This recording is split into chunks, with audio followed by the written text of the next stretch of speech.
Olá, queridos colegas advogados e advogadas, me chamo Diniz Oliveira, sou advogada criminalista.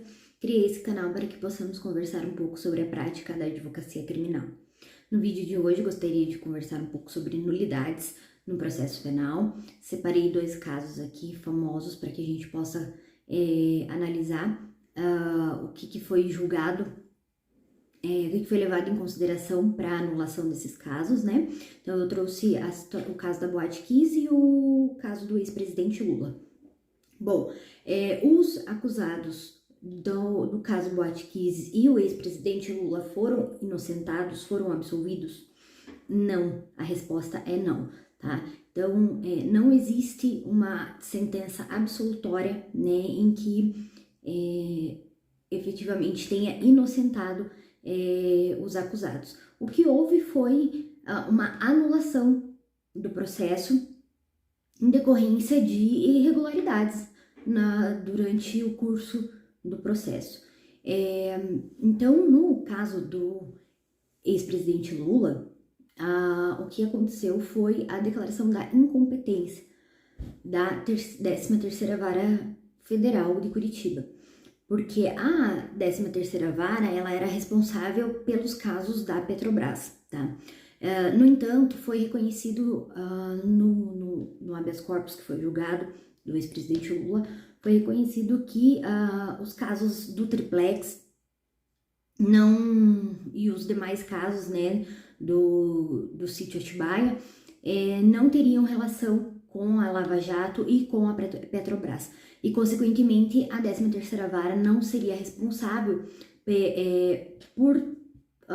não teria competência para tramitar esse processo, né? O processo deveria ter tramitado no Distrito Federal. Então, declarada a incompetência, anula-se o processo desde o início, o Ministério Público deve oferecer a denúncia novamente e iniciar o processo judicial novamente. Podendo-se aí, de repente, se ficar comprovado no processo, haver uma condenação. O que deve ser levado em consideração aqui é a questão da prescrição, certo?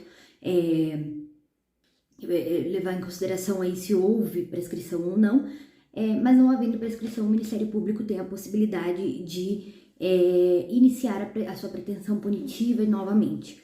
Já em relação ao caso da Boate Kiss, foram decretadas mais de uma nulidade. A primeira delas diz respeito ao sorteio dos jurados, sendo que, em primeiro momento, nós temos uma questão de a quantidade de sorteios realizados, que aqui foram realizados 3, geralmente realiza-se 1.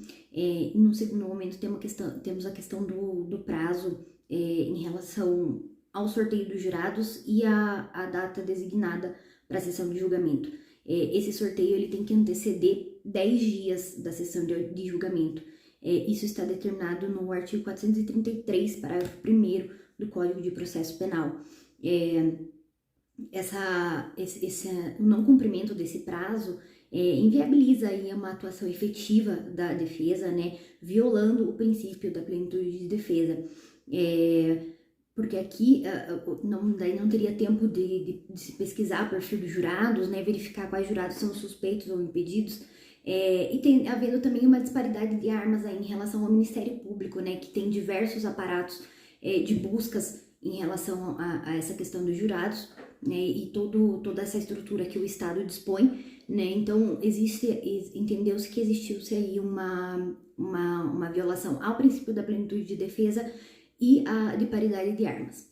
Num segundo momento, também tivemos uma ilegalidade em relação à reunião, uma reunião reservada do juiz-presidente com os jurados num determinado momento da sustentação oral da defesa. O juiz parou a sessão de julgamento e reuniu-se reservadamente com os jurados. Isso não tem previsão legal, é expressamente proibido, né? O juiz-presidente, ele apenas preside o ato, ele não deve influenciar os jurados de qualquer forma possível. Então, aqui também tivemos uma violação ao princípio da plenitude de defesa. Num terceiro momento, tivemos a violação do princípio da correlação entre a decisão de pronúncia e a sustentação da acusação. Tá? Aqui, a acusação em plenário ela tem que se delimitar ao que foi determinado sentença de pronúncia e na sustentação oral o Ministério Público inovou, né, na réplica inovou em sua tese, o que viola também aí o princípio da plenitude de defesa, né, pegando de surpresa a defesa, né, inviabilizando também que a defesa seja plena e efetiva. Num quarto momento, nós temos a redação deficiente dos quesitos, especialmente em relação ao quesito do dolo eventual, né? Não foi usada uma redação clara, o que dificulta a votação por parte dos jurados. Então, aqui também entendeu-se que houve constatou-se que houve uma violação da correlação entre a decisão de pronúncia e a quesitação também. Num quinto momento, nós temos a violação ao artigo 479, na medida em que o Ministério Público juntou, dentro do prazo legal, ainda que dentro do prazo legal, a maquete virtual, que foi aquela reconstituição virtual que houve em plenário, só que era um arquivo de imensa complexidade, e também necessitava de alguns aparatos que as defesas não dispunham. Então, aqui também entendeu-se que houve uma violação ao contraditório e à plenitude de defesa, tá certo? Então, eu espero que vocês tenham gostado desse vídeo, espero que eu tenha tirado algumas dúvidas de vocês. Fica claro aqui que eles não foram absolvidos, não foram inocentados. O que houve aqui foi a nulidade do processo, né? Quando o processo não corre conforme está determinado no Código de Processo Penal, não segue aquele passo a passo, aquelas regras do jogo, existe uma deficiência no processo, né? E o processo precisa ser anulado e retornar do início. Então, aqui não houve-se uma decisão de mérito efetivamente, certo? Peço que vocês curtam aqui o vídeo, se inscrevam no canal. Muito obrigada e até a próxima.